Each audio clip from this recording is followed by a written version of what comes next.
মানব ইতিহাসের সর্বশ্রেষ্ঠ দয়া, ক্ষমাশীলতা এবং উদারতার প্রতীক।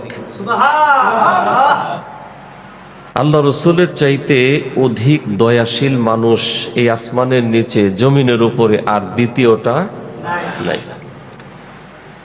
তার মতো ক্ষমাশীল আর দ্বিতীয়টা মানুষও আল্লাহ বানান নাই।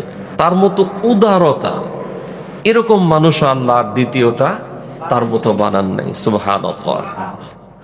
রাসূল করিম সাল্লাল্লাহু আলাইহি ওয়াসাল্লামের জীবনের দর্শন ছিল তিনি প্রতিশোধের পরিবর্তে করতেন ক্ষমা।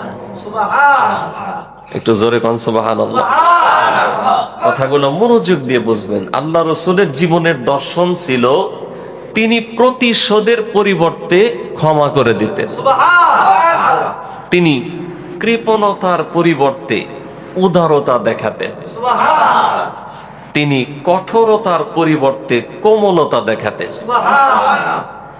রাসূল করিম সাল্লাল্লাহু আলাইহি ওয়াসাল্লাম তিনি ব্যক্তিগত জীবনে, পারিবারিক জীবনে, সামাজিক জীবনে, এমনকি যুদ্ধ ক্ষেত্রেও এমন দয়া প্রদর্শন করতেন যা শত্রুকেও মুগ্ধ করত। সুবহানাল্লাহ।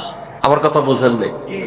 আল্লাহ রাসূল শুধু ব্যক্তিগত জীবনে না, পরিবারে না, যুদ্ধের ময়দানেও এমন দয়া উদারতা দেখাতেন শত্রুরাও এই আচরণ দেখে মুগ্ধ হয়ে যেত। সুবহানাল্লাহ।